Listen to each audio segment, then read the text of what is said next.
Assalamualaikum warahmatullahi wabarakatuh. Saya Jack Febrian Rusdi. Kali ini kita membahas mengenai menulis bab 2 pada skripsi, tesis, disertasi, maupun artikel ilmiah yang dijadikan untuk jurnal atau dipublish melalui proceeding. Seperti kita ketahui, bab 2 merupakan dasar atau landasan dari suatu kajian ilmiah, seperti pada skripsi, tesis, disertasi, maupun artikel ilmiah yang dipublish melalui jurnal maupun proceeding. Sebagian peneliti ditemukan masih mencari penajaman tentang penulisan di daerah ini. Tidak hanya mahasiswa pada level diploma maupun sarjana. Hal ini juga terjadi pada mahasiswa pasca sarjana, baik pada program magister maupun doktoral. Kasus ini pun ditemukan pada peneliti yang mengajukan publikasi hasil riset mereka pada jurnal ataupun konferensi baik dalam skala nasional maupun internasional. Presentasi kali ini mengunboxing penulisan pada bab 2 agar mempermudah peneliti dalam memperkuat konten hasil penelitian. Pembahasan dilakukan dengan mengkaji pengertian, langkah mengerjakan, menyusun struktur subbab, dan menjabarkan isinya. Pembahasan yang kita coba angkat pada presentasi kali ini yaitu berkaitan dengan pengertian, apa saja yang ditulis, langkah menyusun, dan menjabarkan isi serta ide untuk dituliskan.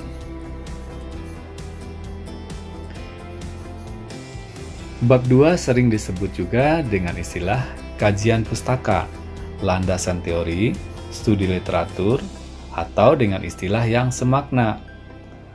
Bagian ini mengupas lebih tajam pada landasan teori melalui kajian pustaka tentang penelitian terkait yang dilakukan oleh peneliti lain. Pembahasan teori yang diangkat biasanya mengacu kepada bagian penting yang ada pada judul. Bab 2 membahas penelitian lain, bukan penelitian yang dilakukan sendiri, atau bukan penelitian ini sendiri. Penelitian lain yang menjadi landasan dari penelitian yang dilakukan. Pada beberapa kampus di Indonesia, pada bab 2 ini juga diselipkan konten tambahan. Bab 2 adalah bagian dari rantai karya tulis ilmiah. Bagian ini berlaku umum untuk berbagai macam penelitian, seperti diantaranya pada skripsi, tesis, disertasi, jurnal ilmiah, maupun proceeding. Nah, dengan diketahuinya makna tentang bab 2, tentu akan mempermudah peneliti untuk mengisi bagian ini. Apa saja yang ditulis pada bab 2? Terdapat dua bagian utama isi dari subbab 2, yaitu tinjauan teoritis dan konten tambahan. Tinjauan teoritis cenderung membahas bagian penting yang diambil dari judul. Topik pada tinjauan teoritis umumnya diterapkan atau ditetapkan berdasarkan objek, subjek, metode yang ada pada judul, dan penelitian terdahulu. Lalu masing-masing topik disusun menjadi subbab. Sedangkan konten tambahan diantaranya dapat terdiri dari kerangka berpikir atau yang dikenal juga dengan framework maupun hipotesis. Umumnya pada tesis dan disertasi, kerangka berpikir atau framework menjadi bab tersendiri pada bab 3 dan sebelum bab 4 atau metodologi. Ciri khas dari bab 2 yaitu hampir setiap pernyataan atau deskripsi dari masing-masing paragraf diikuti dengan sumbernya, atau dikenal juga dengan istilah referensi. Referensi umumnya berasal dari hasil penelitian atau publikasi sebelumnya. Dapat berasal diantaranya dari buku, jurnal ilmiah, proceeding, skripsi atau tesis ataupun disertasi. Pada tesis, termasuk juga disertasi dan juga jurnal ilmiah yang dipublikasikan maupun melalui proceeding biasanya menghindari referensi dari web ataupun blog maupun sejenisnya. Perlu dipahami, bab 2 bukan membahas penelitian Anda, namun penelitian sebelumnya, kecuali ada ketentuan untuk adanya konten tambahan. Contoh paragraf pada bab 2. Kita ambil di sini dari skripsi Linda Subroto pada tahun 2010 dari Universitas 11 Maret Surakarta. Dari 2 paragraf atau dari masing-masing paragraf selalu diikuti dengan referensi. Selanjutnya, langkah menyusun isi. Yang pertama, yaitu tentukan poin-poin utama dari tinjauan teoritis yang diambil dari judul. Kemudian konten tambahan, seperti kerangka berpikir dan hipotesis. Yang kedua, buat subbab dari masing-masing poin. Cari sumber dari literatur, baik dari buku, jurnal ilmiah, publikasi lainnya. Tuliskan dasar-dasar teori yang berkaitan langsung dengan penelitian Anda. Sedangkan subjudul pada bab 2 bisa ditinjau dari 2 hal, yaitu tinjauan teoritis dan juga konten tambahan. Nah, untuk tinjauan teoritis, subjudul dari judul skripsi itu sendiri dapat dipecah menjadi beberapa judul. Kemudian pada bagian ini dijabarkan isi dari subjudul tersebut. Pembahasan lebih tajam pada hal-hal yang berkaitan langsung dengan penelitian Anda yang terkait dengan isi subjudul. Sertakan setiap deskripsi dengan referensinya. Kemudian metode. Pembahasan tentang teori yang terkait dengan metode penelitian yang dilakukan. Bagian ini menjadi dasar untuk bagian dari metodologi. Selanjutnya adalah penelitian terdahulu. Daftar penelitian yang sejenis tujuannya adalah untuk melihat keunikan penelitian dan perbedaannya dengan penelitian sebelumnya.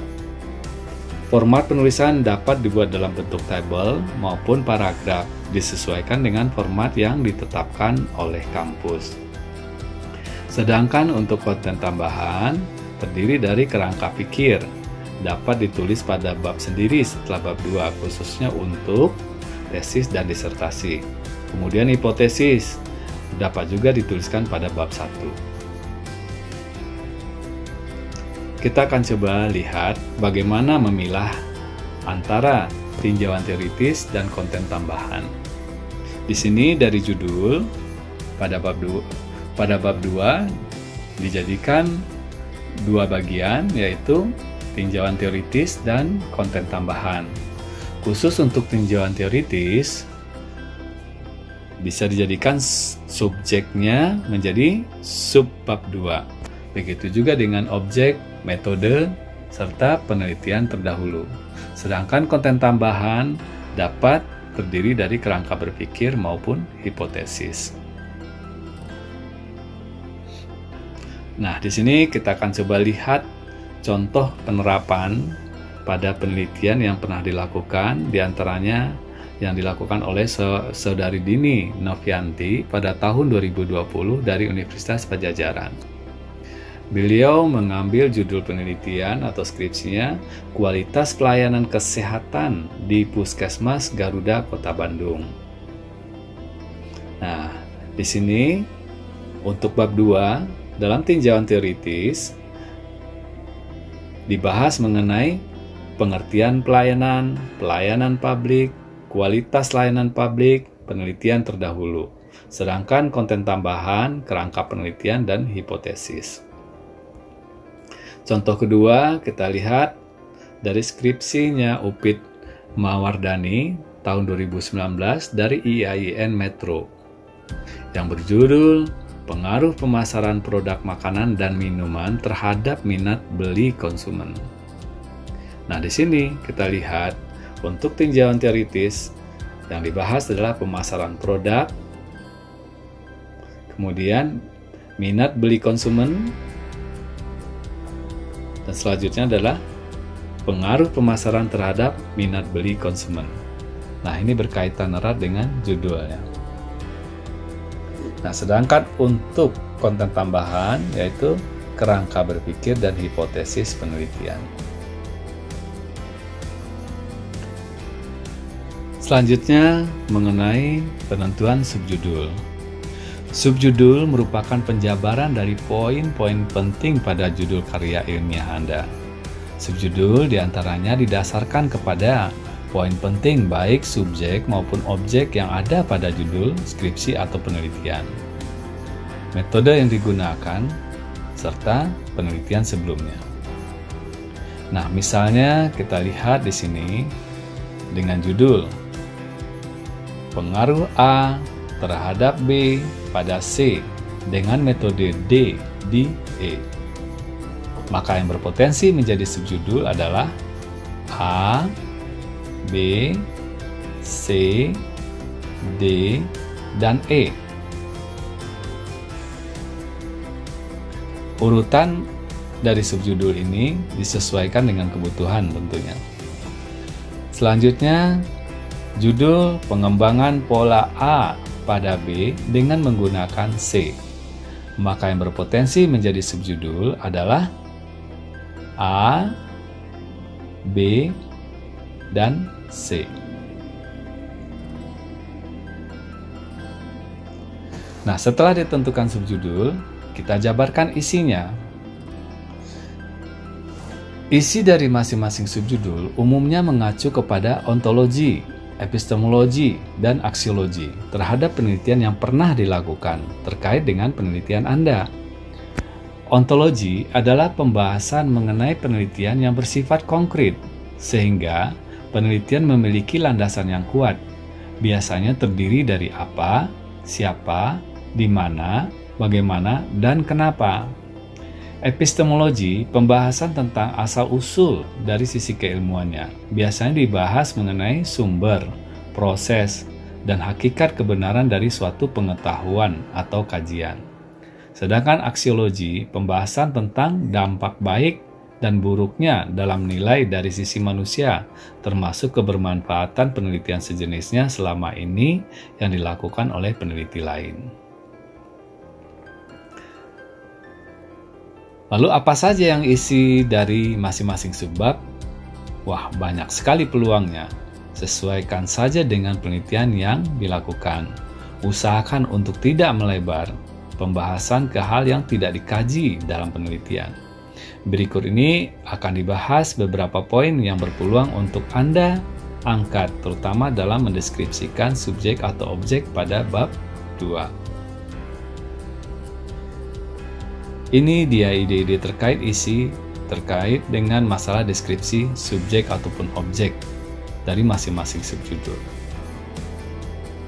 Anda bisa mengembangkan mengenai teori tentang pengertian, istilah terkait, seberapa penting penelitian dilakukan, termasuk fungsi, tujuan, dan manfaatnya selama ini. Di mana dan pada siapa penelitian selama ini diterapkan, misalnya pada siapa, baik orang, termasuk juga tumbuhan, binatang, organisasi, maupun lingkungannya. Juga cara pengelolaan dan penyebabnya jika ada. Berkaitan dengan waktu dan tahapan juga bisa diangkat. Misalnya sejarah, perkembangan, fenomena, penelitian terakhir. Begitu juga dari sisi faktor, variabel, tingkatan, kriteria, karakteristik, tipe maupun jenis. Dari sisi bentuk dapat juga diangkat baik berupa dimensi, desain, model, prototipe, pengukuran maupun perbandingan.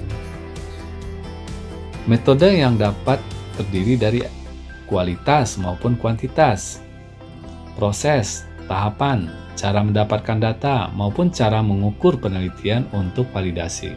Pelaksanaannya, alasan pemilihan metode, kemudian juga tinjauan waktu penelitian.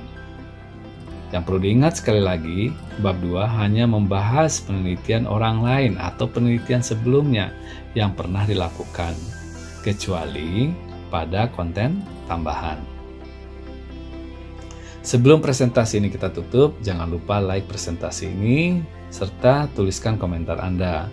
Tentu ada baiknya presentasi ini di-share untuk teman atau kerabat Anda. Mana tahu mereka membutuhkan informasi yang telah dibahas, sehingga kita juga dapat membantu mereka.